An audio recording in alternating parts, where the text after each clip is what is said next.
says, believe in God, He will establish you. Believe also in His prophets, you will prosper. Ikwere na Chineke bidoro gị ahịa. Ikwere na Onye Amuma ịgba aka ahịa. Ebube, ebube. This year shall be you a year of great blessings. Strangers shall hear your voice and come out of their hiding places. Amen. Add meaning to that amen. Amen. When your enemies gathered in one way, the Lord shall scatter them in 7 ways.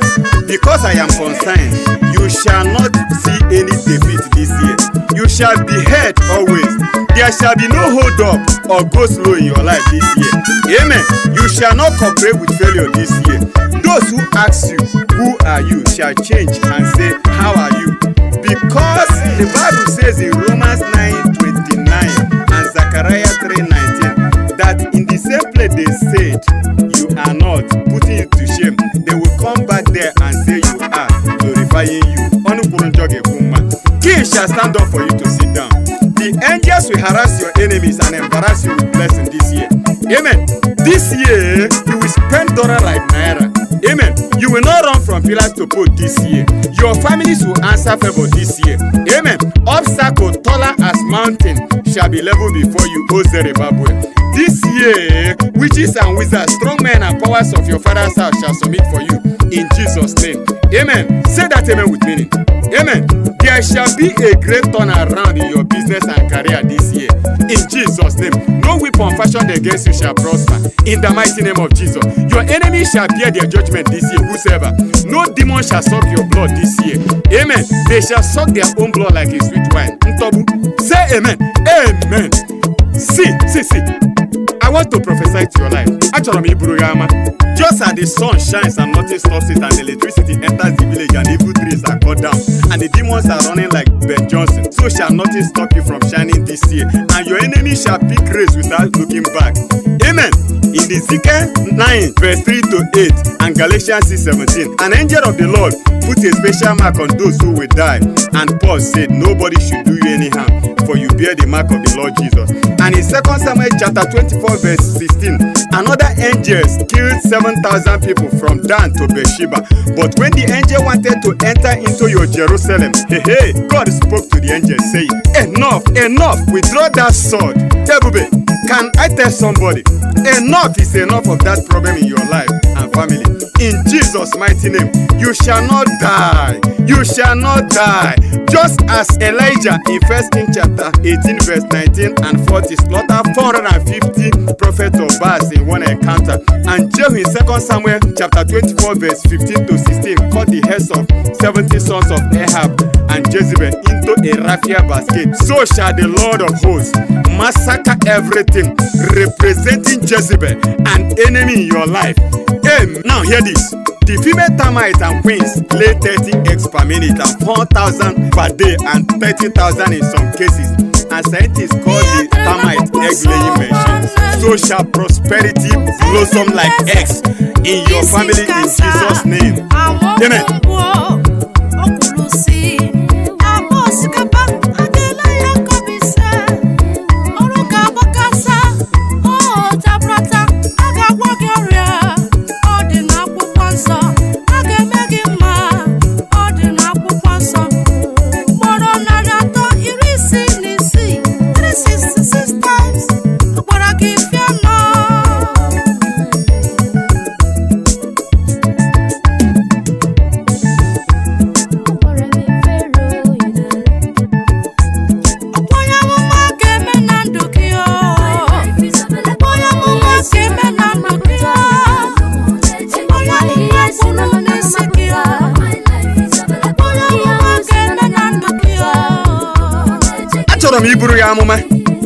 Isaiah 55 verse 1 to 2 says that you shall buy food without money. And 2 Kings chapter 7 verse 16 says, by this time tomorrow,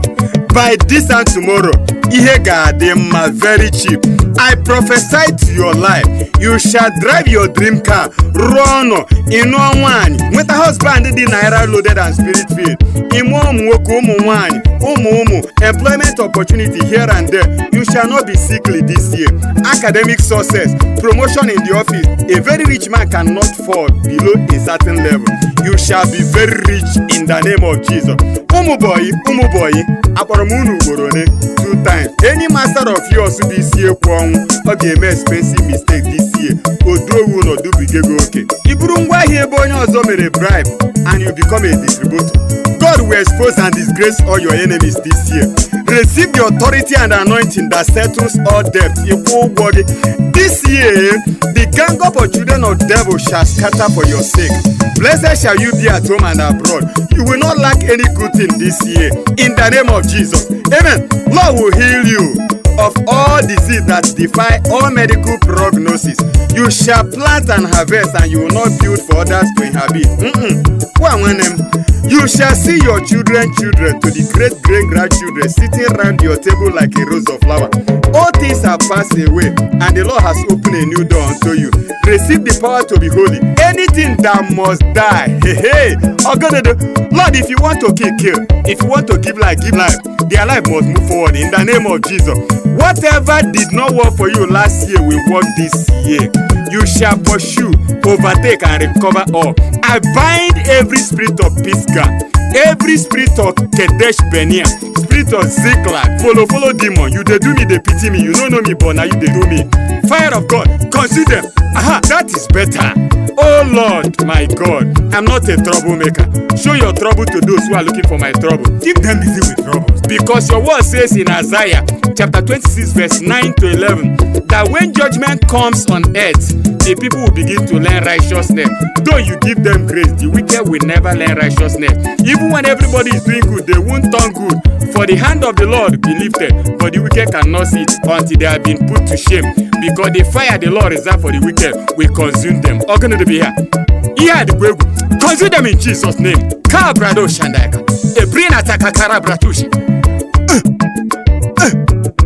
This year, poverty is turned to popularity, victim to victor, disgrace to grace, disappointment to appointment, confusion to comfort, prison to palace, sickness to sickness.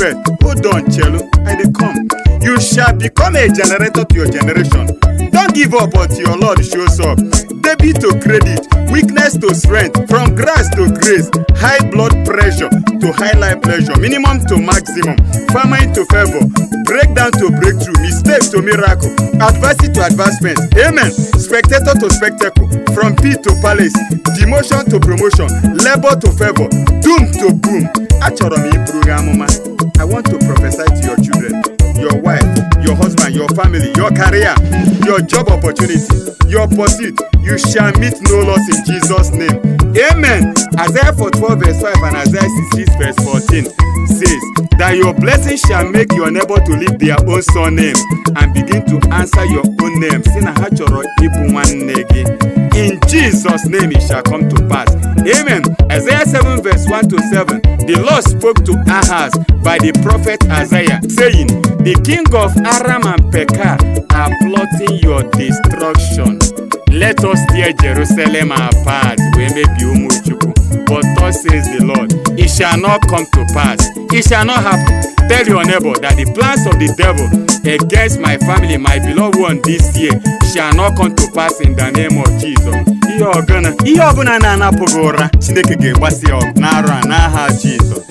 Amen.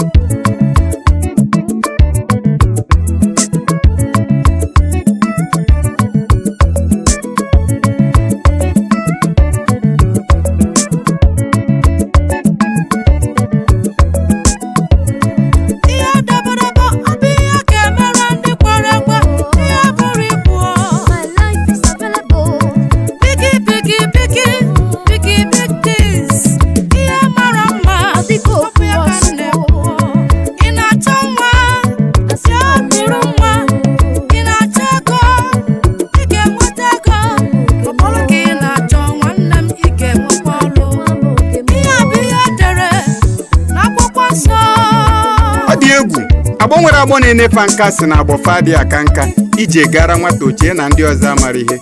Chineke kwekwana ka ndị ka ọnụ ụmụ ụwa akọrọ n'ihe isi ike. Unu ma na onye ọmbelive ọbụla chọrọ ichiga ọchị ụdị a na-akpọ ọchị halfa ga-ebu ụzọ wee debe ọnụ bụ omere ọra wee kpọpụta gị n'ama wee bọzie gị ike. Opifugbuo dike. Charity begins at home. Onye ụkọchukwu bụ obu ne achịcha ọnya wa anya bụ n'iko iko mmanya dị n'ile wee nye ekene. Ọ takara achịcha okporo ụzọ wee nye ụmụazị ya bụ ndị masava tupu ọ bọsara ndị bịara chọọchị, maka na a na-esi n'ụlọ ama mma apụ ezi. Chineke bless ya gị this year. Ị chọọ your next neighbor even in the church were blessing wee megodo fa mma. Amen. Achọrọ m iburu gị amụma o.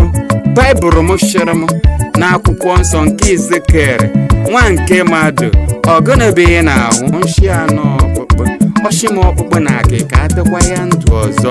Nshi anụ ma ama ọkpụkpụ na-adụ ndụ, amara m ọkpụkpụ ọshị mvu amụma. Ihe nnere bụ ka katakata ọkpụkpụ bịakwutere n'ọkpụkpụ.